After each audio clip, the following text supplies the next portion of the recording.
Hello, everyone. Welcome to More to the Picture Than Meets the Eye. I'm John Horrigan, behind the lens with legendary photographer Steve Babineau. We're going to be talking about, in this edition, TV Westerns, one of Steve's hobbies, and we're going to talk about the TV show Cheyenne.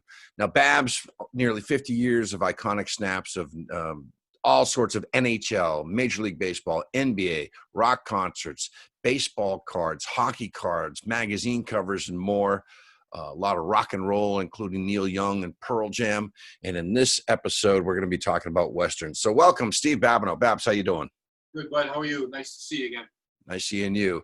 So I guess starting off, when in the previous episode, we talked about Warner Brothers and how they produced TV series and how they spun off and had spin-offs of TV series. And I want to start off with this particular photograph. And if you can walk me through this in terms of who we're seeing here and what shows that they belong to.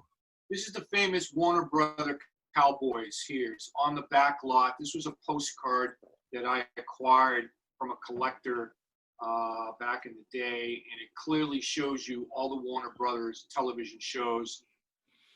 And if we're going to go, the gentleman in the blue on the outside is Will Hutchins Sugarfoot. Then is Peter Brown, the deputy and the lawman, James Garner in the black. The guy in the middle is John Russell from the lawman, the marshal. Jack Kelly, Bart Maverick is in the brown coat. Ty Harden, Bronco Lane is there next to him. And the guy with the two guns out is Wade Preston, Colt 45.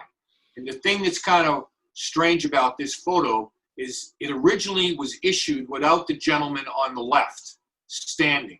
Okay, that is Clint Walker, Cheyenne, voting. And when this publicity photo was taken and it was sent out in black and white and a postcard, it was just the gentleman that I mentioned without Cheyenne voting. And later on, you know, I don't know how they did it back in the day, but they added, when Cheyenne went on strike, Clint Walker went out on strike for after the second or third season of Cheyenne. And then he came back. This resurfaced as the postcard again with Cheyenne in it. Yeah, they photoshopped him in it, primitive photo. Yeah, I mean, you know, think about that. Doing that in the 50s or the 60s, you see what I'm saying? Is pretty unique back in those days for sure. You know, they obviously didn't have him in the draw like these other guys were, but that's what I'm saying. The photographer that shot this picture originally probably sat there and said, draw, and everybody pulled out their guns like that. You see what I'm saying? And Clint is not in that same position, and he's strategically off to the side, you know. So, but that is the Warner Brothers holy grail of Western actors that played in that gauntlet of time. This photo right here is in my collection, and it's on my wall in the man cave. And this was what really got me going. So this is the same day. This would be the same day that they took that color photo, okay? And you can clearly see that Clint Walker is not in this picture. Okay, this is the guys that I had all mentioned before. They were in a different pose. The photographer did a few different poses of the group that day. But I acquired this photograph in an estate sale from someone in California. And when I saw it, it was autographed already by 4 of the Cowboys. And unbelievably, it was autographed by the 3 people that had died. Wow. Jack Kelly, John Russell, and let me get my bearings straight here. And Wade Preston, Colt 45. Those 3 gentlemen had already signed this picture. And then the other guy was Will Hutchins that signed it, Sugarfoot. Okay. When I got it, I was flabbergasted that, you know, okay, is this legit? Is this real? Whatever. And to me, it's real because 2 of the gentlemen that had passed had signed it in ballpoint pen. And that takes you back to the 50s. Yep. You know, did Sharpies exist in the 50s? No. Nope. You know, maybe in the kids coloring section, but to do autograph signing and stuff like that, no. So I showed it to a couple of dealers at a Western show, and that were autograph collectors, and they said absolutely. Will Hutchins was signed in a Sharpie. He was alive, and he was still going to these Western shows. So that's probably when he might have seen it. And he's on the left. I'm told that the original person that had this used to live around the Warner Brothers studio. So, you know, here he is with this famous picture, and he's trying to probably get it signed, you know, himself. And so I acquired it, and then I set that as a plateau to try to get this signed by everybody, which everybody said you're crazy. It ain't happening. And I needed James Garner, I needed Ty Harden, and I needed Peter Brown to complete it. And I immediately joined the James Garner fan club when he was still with us. He had a fan club. It was a newsletter that was sent out, I think, every 3 or 4 months. Xerox paper, could ask questions, and I joined it. And unannounced to me, but that Christmas, an envelope came to the house, and it literally was an 8x10 size envelope, but inside was a Christmas card to Steve, best wishes, Merry Christmas, James Garner, signed. And then there was an 8x10 of him signed to Steve from the Rockford Files, the TV show, the Rockford Files, the publicity shot. And I get on the phone immediately. I think the lady was from Maryland. And I said, I can't believe that I have this. This came in the mail. No. He does that every Christmas to any of the members that have signed up to be in this fan club. And I said, oh my God, I said, I have this famous shot of him on the back lot, the Warner Brothers Cowboys, and she knew exactly what I was talking about. And I said, I'll sign up for the next 5 years. Is there any chance I could get this signed by James Garner? Wow. And she came back and she said, I mail to him every 3 weeks. I said, I will FedEx it to you. I'll put a FedEx bill in there that you can send it to James on my account, and I'll put another FedEx bill in there that James could send it back to me. And, you know, you want to say, can I trust this person? And I just felt confident that I could, and I did. I sent it. And I would say less than a month, it came back to the house in Medford, signed by James Garner, and an 8x10 enclosed in the envelope of him in Maverick to Steve, best wishes, James Garner. Wow, that's and awesome. I said, oh my God. So now I just needed Ty Harden, Bronco Lane, and Peter Brown. And unbelievably, in Williamsburg, Virginia, Ty Harden was going to be doing the show. So on the way to Florida that summer, we decided to stop off at this show. And I went there, went up to Ty Harden. I put this picture down in front of him. He looked up at me and said, you almost have a home run here. How the heck did you get? And then I told him that, you know, I had acquired it in an estate sale, and it had already been signed by the 3 gentlemen that had passed. And he said, wow. He says, well, the only guy you're going to need if I sign the picture is going to be Peter Brown, and he's the youngest of us all. I go, yeah, but he doesn't come east. He doesn't come east. And then he said to me that he was going to be with him in another week in California. And he signed the picture. I took it, and I said, I'll think about it. And I thought about it. And I said, hey, if he's the youngest guy, he's going to be doing a show somewhere, and maybe I can, you know, make the accommodation and get there. So I didn't let a Ty take it. And I'm telling you, I ended up ordering or getting this newspaper, which was basically dedicated to TV shows and classic movies. It was kind of like the Sports Collector's Digest back in the day that was a paper. And I started reading that and getting that. And then there was this article in there for this Western Legends Roundup in Kanab, Utah. And I'm reading about it. And Kanab, Utah is the Hollywood of the Westerns.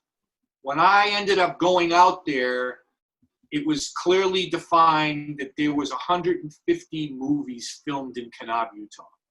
And there were 11 television shows. And all of a sudden, I'm reading the byline of this Western Legends Roundup, and the MC is going to be Peter Brown. And it's basically where they induct cowboy Western stars into what they classify as the Hall of Fame, which is similar to the Hollywood Walk of Fame, where the guy's name or person's name is in the concrete. Well, in Kanab, they have this post coming out of the ground with a plaque up around your hip. So you don't have to bend down. You're right here and you read about it. You read about the actor, maybe some significant thing that he did in his career and how long he did it. And that's how they get enshrined in the Hall of Fame in Kanab, Utah. And he was going to be the MC, and they were inducting, I can't remember if it was Hugh O'Brien or it was some guys getting inducted, Clint Walker maybe. And that Friday night, they had so I convinced my financial advisor at the time to go on a road trip. And we flew to Vegas, and we spent one day in Vegas, and then we drove out to Kanab. And that Friday night, before the award ceremony, in this high school auditorium, basketball court, there was going to be this bean supper. And it was like $5, and you went in with beans and hot dogs and folding chairs, folding tables. And literally, I'm sitting there, and I'm eating, and I look up, and there's Peter Brown at the front door just standing there. And I literally got up, and I walked over to him, and I said, Peter, I'm Steve Babineau from Boston, and I need you to sign something. And his first reaction was, hope it's not a check. I said, no, it's that famous picture of you guys in the back lot. And I said, he says, oh, yeah, I've signed hundreds of those. I said, well, you're going to see one tomorrow that you're the only signature I need. And he looked at me and he said, I've never seen that picture signed by everyone. Wow. And I said, well, you'll see it tomorrow morning. And I got a picture taken with him. My buddy took a picture of me talking to him, took a picture of me and him together. And then the next morning, I was like third in line. It was an outdoor, the actors were in tents outdoors. And I was third in line, and it was like 9:45. I think the show was going to start at 10. And he looks out from behind the curtain, and he puts up his hand like this. And I take the envelope, and I hold it up like this, like, here it is. And he waves me back behind the curtain because he wanted to see it firsthand without stopping and looking at it when the show had started. Mm-hmm. And he sat down, I put it in his hands, and then I gave him a fine Sharpie. And literally he was kind of shaking. I said, relax, Peter, relax, take a deep breath, just sign it right there on your leg, and he signed it. And I says, listen, I'm really a photographer. And I told him what I did in my real life. And he was kind of astounded with that. I said, I will take this home and I will photograph it in color, even though it's black and white, because you'll have the blue Sharpie, you'll have the ballpoint pen color, you'll have the black Sharpie, and it'll come out black and white as the image. But if there's any color in there, it'll show up. And I said, I'll make you a print and I'll send you one generation away from the original. And he just looked at me and I kind of reached in my pocket to pay him for the autograph. And he said, this one's on me. This one's on me for sure. And I said, well, when I come to your table, I says, I'll definitely pick up some stuff off your table. Well, so literally I walked out of there with that photograph and, you accomplish something, you do something. And I said, this was a goal. And I got it signed by everybody. And what I did was I took the picture and I got, these are the original publicity stills around it of the TV shows that would have been sent out, that would have appeared on your TV screen as the music was playing when the show came on. You'd hear the Maverick theme song and that logo would be up there, the Colt 45 and that logo would be up there. And I had acquired those publicity stills. So what I did is I put those as 4-inch by 5-inch mini pictures with that as the centerpiece, the sign piece. And at the bottom of the frame, it says Warner Brother Heroes, you know what I mean? And I list them all, and it's in the frame. And It's in the man cave here. So and just, Babs, just recapping, if you could just say left to right who they are, what show they were in. Will Hutchins, Sugarfoot, then Peter Will Brown. Hutchins, going from looking at the picture left to right, Will Hutchins is Sugarfoot.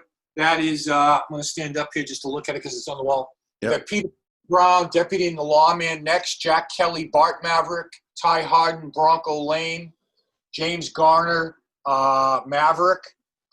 Wade Preston was Colt 45, and John Russell was the marshal in the TV show The Lawman. Cool. That is awesome. All right. Now, the next one that I want to show here is this one. Right. So this, again, I had acquired all of these photos in another sale from another person out in California that was already signed by all these actors. And this originally was the centerpiece of the man cave when I first started to make it, because these are all the Warner Brother guys. And all of these photos are signed in ballpoint pen, which clearly told me that, you know, these were signed back in the day in the 50s when these shows dominated. You know, Cheyenne was on the air in 1955 through 1962. Maverick up to 62. And let me see, the longest running run here that would have been out of that group. Yeah, they all kind of like Cheyenne. 62 time frame. You know what I mean? So you're talking 57, 58, 59, you know, to 62. And, you know, so we did this, and then I had somebody in Massachusetts do this mat cut with the two horse heads. And, you know, my favorite guy watching originally when I was watching all these episodes was James Garner. And so I decided to put him in the middle. From Maverick. And then the other guys, if you can go from left to right clockwise, who are they and what show are they in? Top here, you got Bronco Lane, Ty Harden. The next guy, center top, is Jack Kelly, Bart Maverick. Wade Preston, Colt 45. Bottom left, Peter Brown, the deputy and the lawman. The marshal of the lawman, John Russell, in the middle. And bottom right is Clint Walker, Cheyenne Bodie. Cool. And let's talk about Cheyenne now. So this, as you mentioned, 1955 to 1963, it was the first successful hour-long Western that wasn't canceled after one season. I think they had a run of 108 episodes starring Clint Walker. And just walk me through the evolution of the show. Yeah, I mean, you know, again, this came on when I was, you think about it, 1955. I was born in 1952. So this was on, you know, when I'm 3 years old, you know, and I probably really didn't start really watching it until probably the 60s, you know what I mean, or 59 or something like that with my dad. So all I remember, he was just a giant. You know, he was about 6'6", and he always worked out as a, you know, I don't want to say he was a bodybuilder, but he had the body of a bodybuilder. Clint Walker, we're talking about. This is Clint Walker. It was a lot of publicity photos of him with his shirt off, you know, that was used. And he was just a giant and great looking guy too. And, you know, but, you know, he wasn't a mean guy in the show. You know, he was a gentle giant, I guess is what I'll say, classified as a gentle giant. But, you know, if you wanted to fool around and get nasty, he could get nasty too. So, you know, having met him myself, when he was like, I think it was 84 or 85 when I first met him, and getting his autograph and talking about my figure line, my toy figure line, and then giving me his phone number, and I called him up at least 3 or 4 times in my life, and we would just talk about whatever. You know, I told him I was having some back problems from an injury.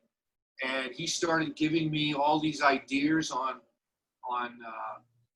you know, not so much pills, but ointments and stuff like that he had tried.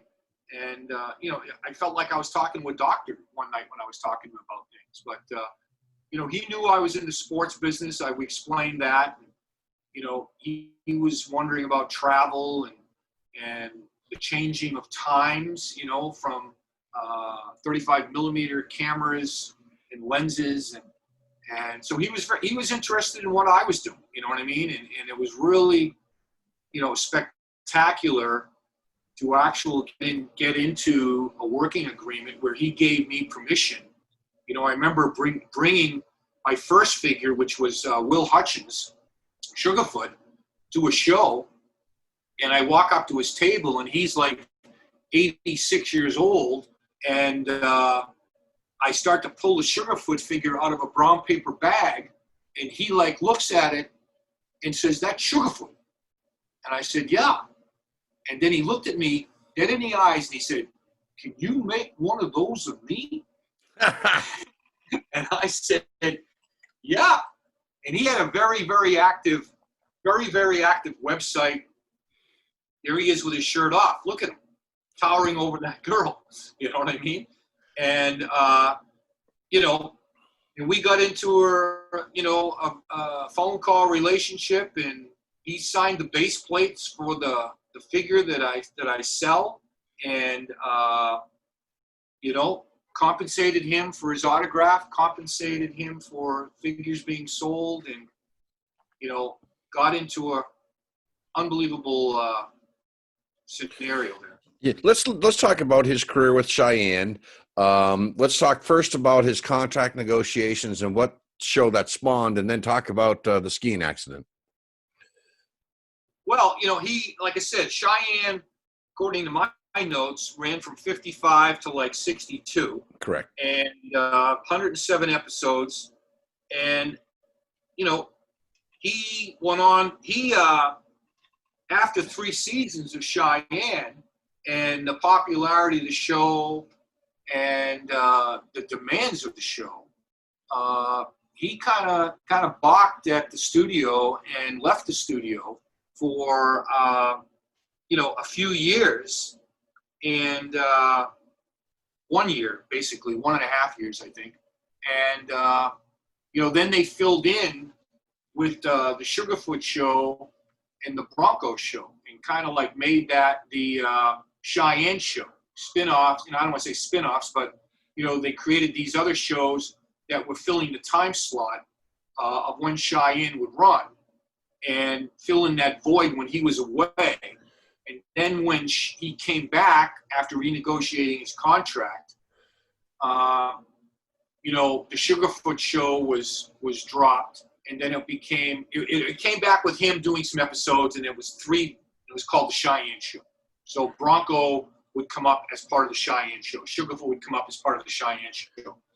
And then, you know, they eventually dropped the Sugarfoot show, and then it was just Cheyenne and Bronco. And, you know, it ran, like you said, to 1962, and popularity was just, you know, I guess I'll say overwhelming, you know, to see this big guy riding on a horse and going in and defending people, and had that low voice, like mild voice, but he didn't want to fool around, you know what I mean? So he was Cheyenne Bodie, and it's post-Civil War, the American frontier pushing west. And ABC, every time it ran against opposing network TV shows, it always slaughtered whatever was put up against it. Yep.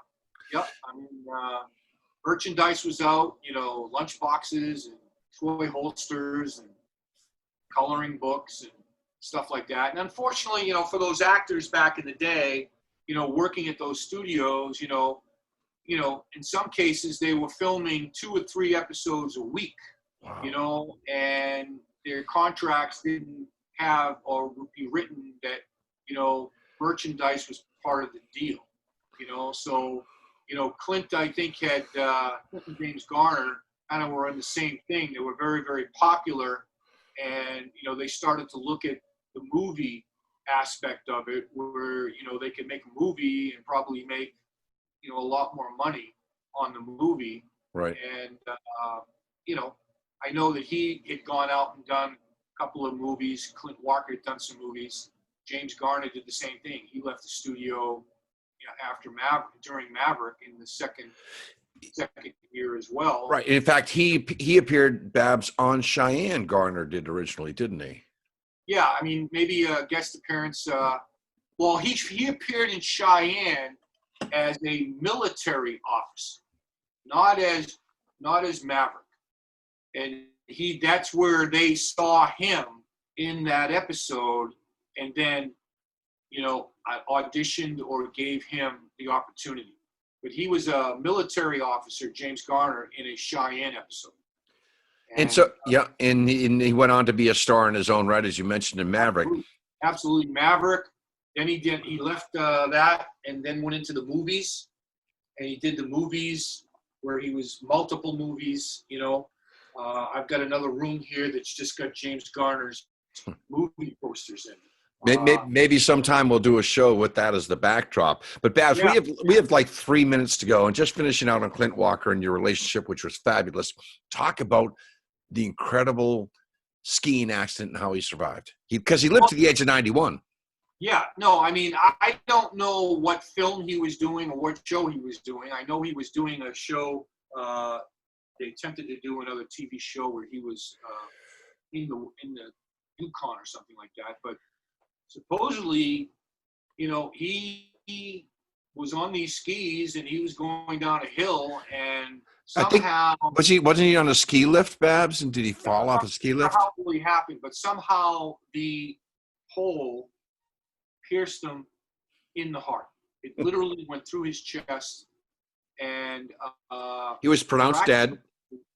Miraculously, he survived. And you think of a big giant guy like this losing it out to a ski pole, accidentally, and it's amazing. It's amazing that he was able to survive and continue, and do other things with his career in the movies. He really didn't do any more television, other than maybe guest appearances on some shows and stuff like that. But his reign was Cheyenne Bodie for sure on that television show, and we did some Western movies as well. But he's well known for being Cheyenne Bodie. Absolutely, and he was, like you said, the audience fell in love with the guy. Good looks, strong. He was soft-spoken, and he represented law and order in what was the wild, wild West, especially post-Civil War, when there was seemingly no law in the frontier law, frontier justice. And he represented that there are good people, but having him fall off that ski lift, having his heart pierced by a ski pole, pronounced dead, and it took several surgeries, and then he lived to the ripe old age of 91. I think that's just such an incredible story. And he that was his high water mark in his career. Clint Walker's high water mark was Cheyenne. That was when his fame was at its apex. Wouldn't you agree? Right. Absolutely. Absolutely. And I'm looking at my notes here, and I see that Cheyenne won a Golden Globe Award in 1957 for the show. Wow. It was a award given to a TV show. So, wow. I had a great following, and you look at the guy and say, wow, he could have been a middle linebacker for some football. Sure. Team. Yeah. Oh, absolutely. Absolutely. Inside, and those old TV shows back in the day, they were doing 2 or 3 episodes a week, and those guys were just getting a flat rate from what I've read. And there's another story out there about Colt 45, Wade Preston, leaving the show as well, and that's for another time. We can talk about that, because he was an airline. He was not an airline, but he was a pilot. He was a pilot, and he flew planes, and so he had another option, but he left, and sure, kind of got banned. Then he kind of got banned from making any more films here in the United States and around the way. He did some spaghetti westerns. Sure. So Babs, we've come to the conclusion of another episode of More to the Picture Than Meets the Eye, Behind the Lens, with legendary photographer Steve Babineau. In this edition, it was a good one. We talked about Clint Walker in Cheyenne. In our next edition, TV Westerns again, this time we're going to talk about James Garner and Maverick. Babs, thanks so much for joining me today. All right, buddy. All the best. Okay, we'll see you. Bye.